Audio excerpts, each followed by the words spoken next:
Em nossa sociedade, a mulher atravessa uma trajetória composta por muitos obstáculos, seja no âmbito pessoal, profissional ou familiar. Além da pressão constante no trabalho, é preciso conciliar os desafios do dia a dia também com a saúde mental. Dos salários desiguais ao preconceito enfrentado dentro do mercado de trabalho, as mulheres têm um longo caminho até a conquista de seus direitos. E nesse longo caminho, um olhar positivo, aliado a muita resiliência, podem ser fundamentais. Fora um ambiente pouco favorável, também existem perigos que ameaçam a projeção dentro do mercado de trabalho, como autocobrança excessiva, perfeccionismo e sobrecarga de trabalho. Para saber mais sobre o assunto, fique conosco! Muito contente. Muito bem, olha gente, nosso programa hoje está chique demais, sabe por quê? Porque eu estou recebendo aqui a doutora Ângela Gandra. Seja bem-vinda, doutora. Eu que agradeço a oportunidade. A doutora Ângela esteve com a gente aqui, gente, mas foi naquela época da pandemia, a gente fez de uma forma remota. E hoje eu estou muito lisonjeado com a sua presença aqui. Muito obrigado. Doutora Ângela Gandra é uma das pessoas mais gabaritadas que nós temos hoje no Brasil e uma das pessoas de maior inteligência que nós temos também no meio jurídico. Bacharel em Direito pela Universidade de São Paulo, mestre, doutora em Filosofia, né? Visitante pesquisadora da Harvard, eu estou dizendo porque o seu currículo é maravilhoso aqui, ó, né? Secretária Nacional da Família do Ministério da Mulher, da Família e dos Direitos Humanos, membro da Academia Brasileira de Filosofia, secretária nacional da Família, né? E presidente do Instituto Ives Gandra de Direito. É interessante lembrar, eu quero falar porque ela é filha do Dr. Ives Gandra. O Dr. Ives Gandra tem um dos programas mais longevos aqui da Rede Vida. O Dr. Ives Gandra está toda semana na televisão aqui na Rede Vida. Já é uma marca registrada da Rede Vida, o programa do Dr. Ives Gandra, né? E a gente fica muito, muito feliz com a sua presença aqui para falar sobre... Alguém que tem realmente algo para falar, acrescentar. A senhora esteve à frente do Ministério durante 4 anos, né, doutora? Sim, e é isso que eu gostaria de hoje falar precisamente no Dia da Mulher, né? Isso. Eu agradeço muito o convite, muito contente de estar aqui na Rede Vida, parabenizo o trabalho que vocês fazem, também em conscientizar a sociedade sobre vários problemas que têm, de fato, um background antropológico desviado e assim por diante. Então, eu acho demais que vocês possam dar boa informação. Verdade. Isso é importante. A gente vai falar sobre essa questão da visão que o mundo tem da mulher, que a própria mulher tem da mulher. E eu queria que a senhora... Como que a mulher hoje se projeta na sociedade? Eu não sei se de repente, eu vou falar uma besteira, mas de repente a gente, até no Dia da Mulher, a gente começa, às vezes a gente parte do vitimismo para começar a falar da mulher, né? Exatamente. O que eu percebi também nesses 4 anos de política pública, eu tive no Ministério da Mulher e da Família, né? Que os dois estão muito juntos, não? Isso mesmo. Mas nós temos um hábito de fazer uma política pública, em geral, não digo do Ministério, mas em si, mundialmente. Mundialmente, é isso. De proteção, mais de proteção do que de projeção, mais focada, né, nos ataques e na violência do que propriamente no como nós podemos compor o diálogo entre homem e mulher, como podemos compor essa complementariedade, né, como valorizar o homem e a mulher e ver como eles podem trabalhar juntos como uma riqueza, uma somatória de luzes. Isso não é o foco, até porque, como tu falaste, é mais fácil, né, que a gente vá por um caminho de vitimismo negativo, chama mais a atenção da mídia, a notícia negativa e o protecionismo estatal, sim, o Estado que vem salvar a mulher, né, pega mais até eleitoralmente, mas não soluciona os problemas. Não? Então, essa coisa também, de repente, primeiro você cria toda uma situação.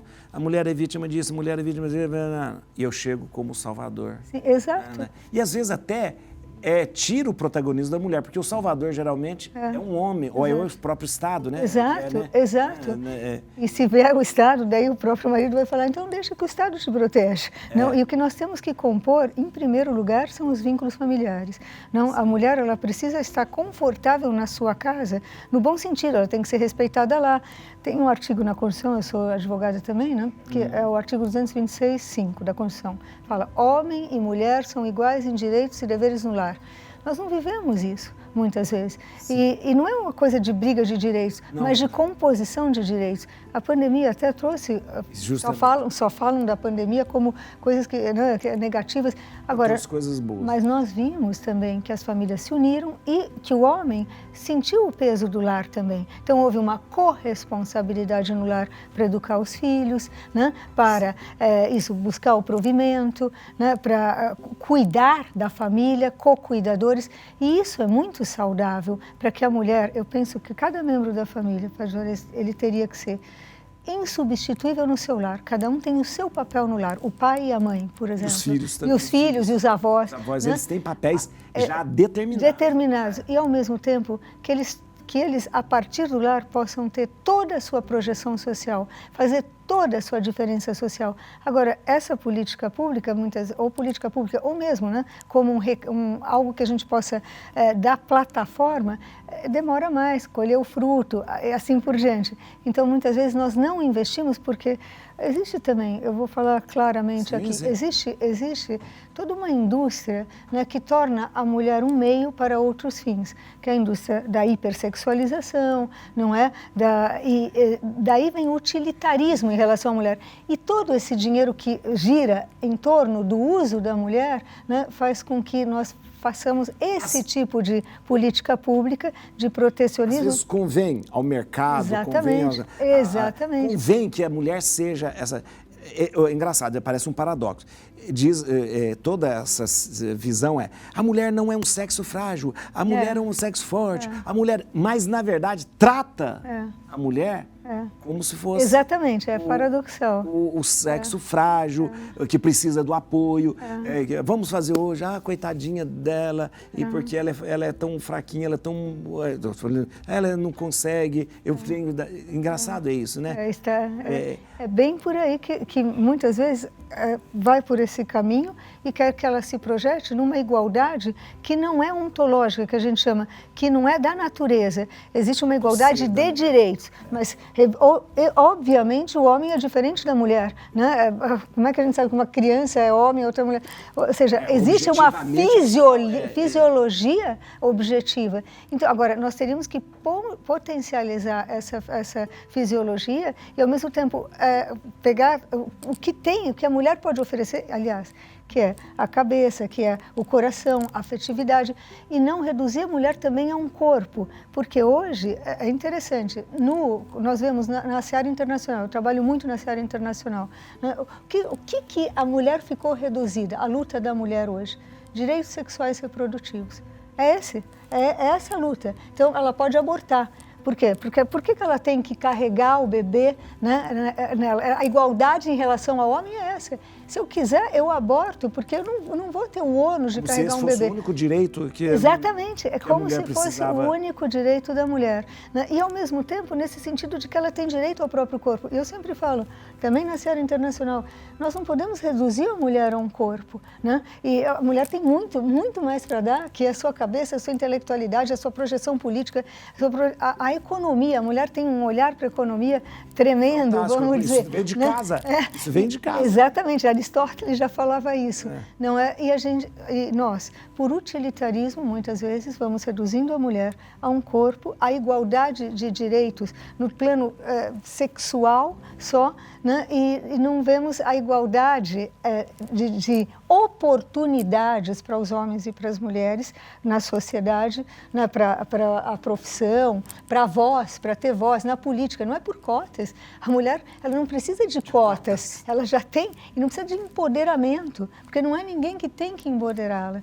Agora, nós teríamos que ter essa maturidade política, econômica, social, né, de trazer a mulher como uma potencialidade e como uma complementariedade para construir o desenvolvimento econômico e social, né? E isso nós temos que andar ainda bastante no Brasil para cavar espaço não de forma opositiva, mas de forma compositiva e não redutiva, trazendo a mulher para que ela valha um corpo, quando ela tem muito, muito mais o que oferecer. E não ir até a última consequência, que é falar, tudo bem, se tu engravida, né, ainda nós ajudamos tu a abortar, porque isso é um pedaço do seu corpo.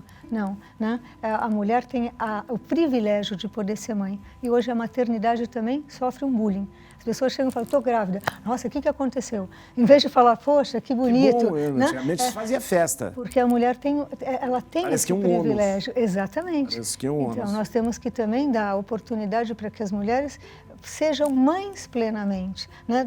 Dentro do seu desejo, mas não também levar elas para um caminho de mais uma violência, né? Um caso de violência, mais uma violência que é o aborto e assim por diante. Não. Verdade. A gente vai ver um VT agora que fala um pouco da mulher no mercado de trabalho. Depois eu vou conversar com a doutora Ângela sobre isso. Vamos ver.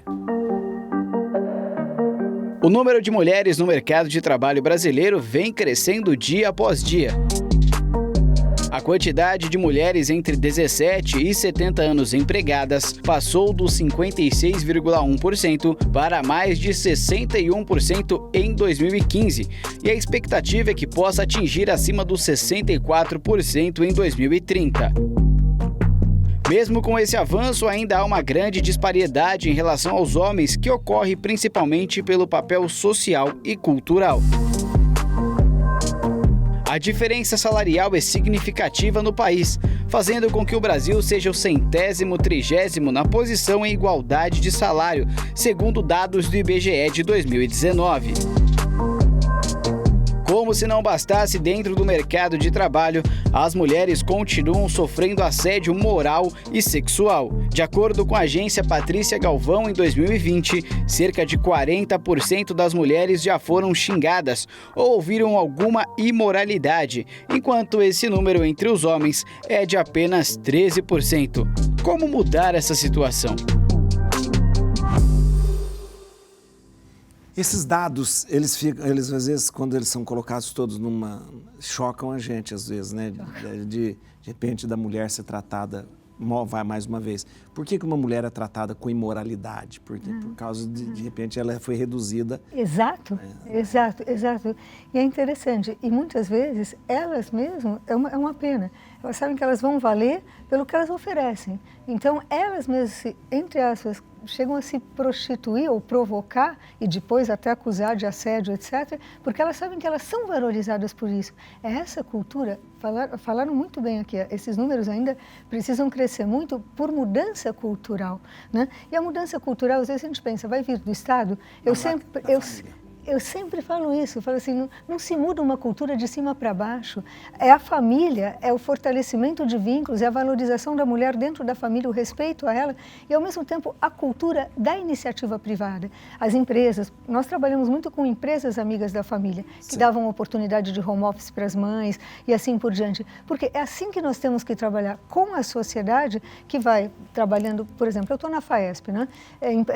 Trabalhando no empreendedorismo da mulher do campo. É uma coisa muito concreta. Nós estamos a semeadora do agro, que está hoje fazendo um ano. Nós vamos até o campo para não ficar falando, olha, nós vamos proteger vocês, nós vamos ter programas. Tudo bem, podemos dar informação como se proteger, mas nossa perspectiva é de empreendedorismo. Vamos para o campo, vamos ser parceiras no campo do seu marido, vamos até a própria sucessão, né, que elas possam suceder na terra. Às vezes não sabem, morre um marido, não sabe o que fazer com a terra. É verdade, então, precisa informar, precisa mostrar os direitos, mas não de forma, como falei desde o começo, opositiva. É interessante, eu gostei disso, não opositiva, mas compositiva. Vamos compor, compor. O diálogo, que é maravilhoso. Obrigado. A gente tem uma pergunta para a senhora no VT. Antes eu vou perguntar para ela, a senhora quer tomar café? Eu não gostaria, porque senão eu não durmo. Não acredito. Se tomar agora, não dorme? Não durmo. Então não vou tomar também. Olha, não, mas toma, por favor. Eu já tomei antes, não tem problema. Não toma, pelo amor de Deus. Se eu tomar café de noite, eu não consigo dormir. Aí eu tenho café descafeinado para tomar. Mas agora daria. Eu sou ligada na tomada. Tem uma pergunta, vamos ver. Mas toma, padre. Por que, nos dias de hoje, a mulher ainda tem que provar diariamente que é capaz no mercado de trabalho? Parece que ela já nasce sendo cobrada, né? Porque é uma cultura, não é, Padre Juarez? Assim, é uma cultura que vai tirando a voz da mulher. Às vezes no próprio lar já tira a voz, daí quando chega no mercado de trabalho ela já chega. Engraçado, se nós não temos a plataforma no lar, é difícil conseguir entrar com autoestima no mercado. E daí ela já vai assim se intimidando. E, de fato, eu percebo, até eu sou advogada, quando eu voltei, morava nos Estados Unidos, quando eu voltei para cá, eu fiquei estranhada de ver que às vezes nós queríamos falar num congresso, põe uma mulher na mesa, não sei quantos homens, a mulher vai falar, daí o homem já fala em cima. Já fala em cima, entende? Então, porque parece que nós não temos o que falar, né? E, ao mesmo tempo, é uma coisa muito, é uma pena, mas existe uma competitividade entre homem e mulher. Então, não quer que a mulher suba, nem na casa, nem fora, e parece que é assim, não, se ela, imagine uma mulher que está acima de mim. É assim, de fato, ainda acontece, porque não se vê essa igualdade básica de direitos e essa somatória de trabalho que, olha, eu vejo na vida política, por exemplo, o Congresso Nacional, o que as mulheres puderam fazer no Congresso Nacional pela visão que elas têm do problema político. Agora, junta a visão do homem, que é objetiva, com a mulher, nós podemos, bombar depois, de verdade. Então, agora, nós não damos essa oportunidade, eu não sei se é, eu sei que é a cultura que nós temos e daí que gera esse medo até do homem de dar um espaço para a mulher. Talvez essa coisa de... Interessante, mas... De perder o espaço. E às vezes é inconsciente, e às vezes achar que ainda ela é fraca para assumir. E não, né? Aí se dá a oportunidade, a gente vai vendo como ela é capaz e que também não quer excluir o homem. Isso que não é uma cultura exclusiva, é inclusiva. Não é? E é um balé, né? Daí fica um balé, um padedê, né? O homem e a mulher fazendo um show, né? Agora, quando começa a oposição e quando começa o desrespeito e quando começa essa ideia que acabaram de passar de assédio, que existe assédio moral mesmo, até porque as mulheres muitas vezes têm uma postura que permite esse assédio, né? A mulher também provoca, depois não quer uma brincadeira, né? Então não. Então se a mulher se dá esse respeito e vai galgando, e não por violência, mas com delicadeza, mostrando a sua capacidade, ela vai abrindo espaço, né, também, né, mas é preciso que também os homens sejam formados nesse sentido. Eu termino dizendo que no governo nós tínhamos uma ideia de educação nesse sentido desde os bancos escolares, né, de preparar para que houvesse essa cultura de respeito, de nenhuma animosidade entre homem e mulher. Exatamente. Mulher, né? Isso é cidadania também. Sim. Não? Então eu penso que é nesse sentido que nós temos que trabalhar também, né? Você já ouviu falar em educação midiática? A gente vai saber mais como é o papel, como é importante o papel da mulher e da família. A doutora está falando muito da família, eu acho que vocês perceberam, ela sempre volta na família, interessante, como um todo na educação midiática, veja só. No mundo de hoje, a tecnologia faz parte de nosso cotidiano e isso pode causar espanto e surpresa para as famílias que têm filhos pequenos que já estão imersos nessa nova realidade. Um apontamento fundamental para essas famílias é que, mesmo que as crianças possam ser capazes de manusear equipamentos eletrônicos sem auxílio de ninguém, isso não as impede de sofrerem a ameaça que a internet e outros meios midiáticos podem oferecer. Para acompanhar o raciocínio, basta se imaginar neste mundo. Mesmo adultos formados sofrem riscos de golpes e correm perigo de vazamento de dados. Então, o fato da criança poder usar um equipamento eletrônico com acesso a redes não elimina as ameaças, e nesse contexto entra o papel da família. Assim como os aprendizados que a família naturalmente traz durante o desenvolvimento de seus filhos, na educação midiática, os familiares são primordiais para que o auxílio na rede seja feito de forma cuidadosa e que não prejudique a experiência de crianças em seus ensinamentos. E fique atento! Cuidado, atenção e informação são essenciais. Voltamos de novo na família, porque, na verdade, a gente está exposto, a família hoje está exposta de uma forma muito grande. Redes sociais é uma exposição descabida, às vezes, daquilo que a pessoa... e, ao mesmo tempo, uma exposição dessa criança a um monte de coisa, que, de repente, a família, pode, se negligenciar, vai ter problema. Olha, mas sabe, professor, que um dos desafios, quando nós tivemos que fazer os nossos programas na Secretaria da Família, dentro dos desafios no âmbito familiar, nós considerávamos e trabalhamos nesse sentido o impacto da tecnologia na família. Porque, além de fragmentar o diálogo, hoje os maiores aditos são os pais. A gente acabou de ver aqui na mesa, são os pais que estão ali, o filho pergunta uma coisa e o pai responde assim, né? Nossas campanhas eram, olhe nos olhos e ouça o coração. Olha, larga o seu celular e olha para o seu filho. Né? Porque aí começa a frustração afetiva do filho, que vê que é mais importante a vida virtual do pai e a mãe do que a atenção ao próprio filho, e depois os pais, eles dão os celulares para também um pouco descansar. Ah, meu filho está com o iPad, meu filho está com... Né, chega no avião, você já vê o pessoal põe o iPad, põe a telinha para a criança, não conversa, não interage, e não acompanham o conteúdo que chega no coração dos filhos. Então, daí nós vimos, né, automutilação, suicídio, venda de nude, pedofilia, né, jogos eletrônicos, trabalho escravo de crianças, né, e os pais, tinha pai que falava, não, meu filho, graças a Deus, ele não está metido nas drogas, não tá. Eu falava, mas ele está com o celular dentro do quarto dele? Tá. É uma droga. Então eu falo assim, então não precisa fazer mais nada. A senhora falou, olha o termo que a doutora usou, os maiores adictos são os pais. Adicto é uma palavra que a gente usa para dizer viciado mesmo. Os maiores viciados são os pais. E, na verdade, os filhos repetem e imitam os pais. A gente vê, os filhos repetem. Né? Quando a gente diz, essa criança não larga do celular. Veja o pai. Veja o pai, veja a mãe. É porque repetem, né? Repetem mesmo. É uma pena. E a carência afetiva é tremenda, porque eles precisam dessa atenção, eles precisam desse olhar, eles precisam ser ouvidos. E daí Olha, nós fizemos até uma campanha que chamava Refeições em Família, né? Para que chegava na refeição. Primeiro, comer em família, porque as pessoas comem, cada um na sua hora e tal. E depois, na mesa, ter uma cestinha para botar o celular.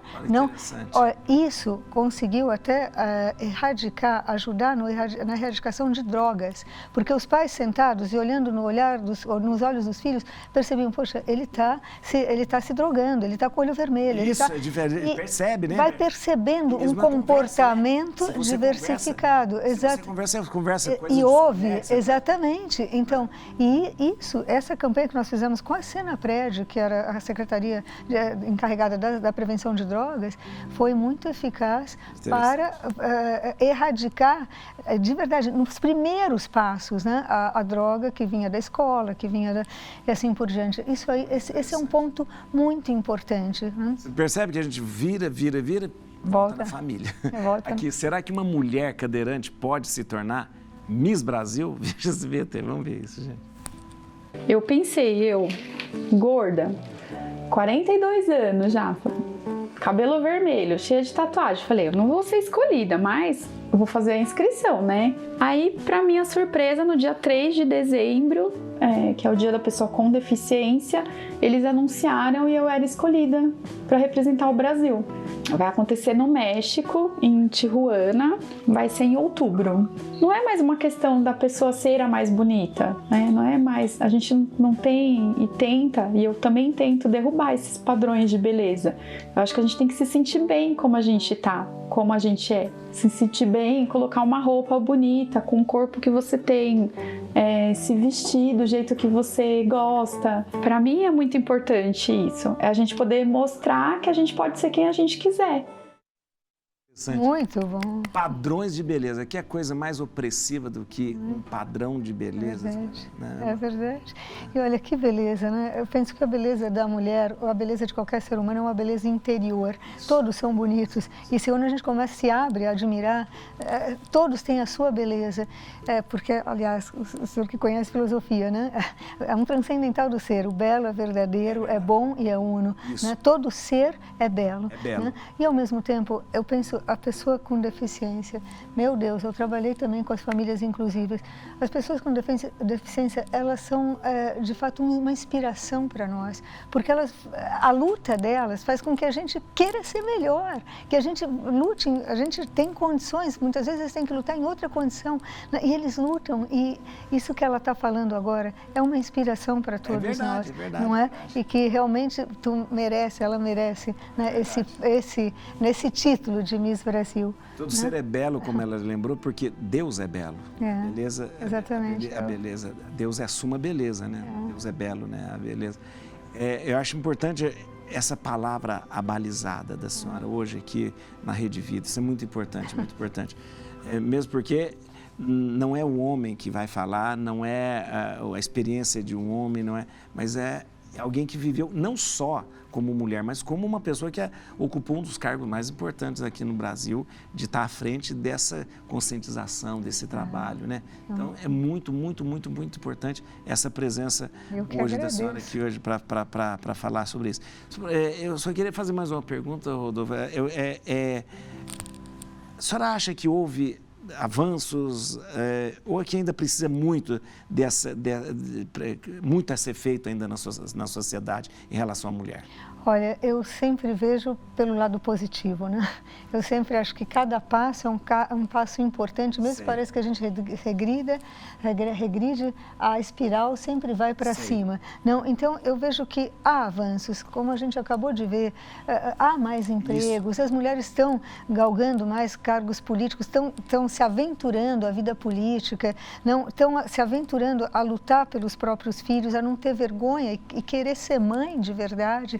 E lutar para também ter uma carreira com home office, seja lá como for, não é? Então, eu vejo que nós estamos caminhando para o bem, mas é preciso, cada um tem o seu papel, não pode esperar que do Estado venha, do que nosso trabalho, cada um pode fazer dessa realidade, né, efetivamente uma verdade. Ou seja, nós vamos transformar a realidade todos juntos, começar do seu próprio lar, no seu ambiente de trabalho, não é? E se cada um cumprir o seu papel nessa composição entre homem e mulher, a começar de um casal, a começar, né, da atenção, da educação dos filhos e depois conseguir essas conquistas nos nossos ambientes de trabalho, começar também de quem tem cargos de trabalho, né, vamos dizer, no trabalho, e seja, como a gente fala, family responsive, né, que tem esse olhar para a mulher e para a família, nós mudamos a sociedade. E eu acredito que eu não subestimo a capacidade do ser humano, da mulher, do homem, de ser mulher e lutar por o que lhe é próprio. Eu acho que uma coisa importante que a senhora falou é o fato de não esperar ou do Estado, porque geralmente nós temos essa cultura, nós brasileiros temos muito essa cultura de esperar sempre. É verdade, que alguém vai fazer alguma coisa. Porque a gente tem muito assim, aconteceu, o cano furou na rua, o que o governo está fazendo? Exatamente. O que o governo fez? Então, tem muita dessa coisa de falar o que o outro vai fazer para mim, né? E de repente não assumir que você deve fazer. E aí eu acho que cada um, olha, sei lá, vamos supor, eu estou num trabalho, acho que eu poderia fazer um home office produtivo, né? Mas eu fico com medo de falar com o chefe. Eu vou lá e falo, olha, eu quero ser mãe, eu quero cuidar dos meus filhos, será que eu não poderia ter essa situação, né, de home office, por exemplo, produzir? Cada um de nós tem que lutar por esse espaço. E cada homem também tem que se abrir a essa visão, né? E não ser, home office de jeito nenhum porque não produz. Não, porque a mulher, não vou empregar mulheres porque elas podem ser mães. Ter uma abertura, né, uma visão aberta para poder fortalecer o ser humano na sua condição em cada lugar, de homem ou mulher, né? Doutora Ângela Gandra, que riqueza de conteúdo e dessa presença tão qualificada com a gente e uma palavra tão, como eu disse, tão abalizada. Muito obrigado. Eu queria que vocês podem seguir a doutora Ângela no Instagram, @Ângela_Vgandra. @Ângela_Vgandra, viu? E também no LinkedIn, Ângela Gandra. No LinkedIn, Ângela Gandra, então. Quero agradecer muito Eu que mesmo, agradeço. muito. Foi muito bom. Eu não queria ficar só nessa conversa, eu queria que viesse mais vezes para a gente Nossa, conversar. estou à disposição Muito- sempre. É para muito bom ter tanta conhecimento e tanto caminhos também propostos. Muito obrigado, viu? Obrigado mesmo. Olha, eu que agradeço e um abraço para todas as mulheres, né, nesse dia e que vocês sejam efetivamente, plenamente mulheres. Que beleza. A gente vai encerrar o programa com um clipe Mulher. De quem? Agora é saudoso, nosso saudoso Erasmo Carlos, né? Aí, ó, gente, amanhã eu encontro com você no Rosário da Vida, para a gente rezar o terço aqui, e depois 3 horas no Bendita Hora. Deus abençoe você.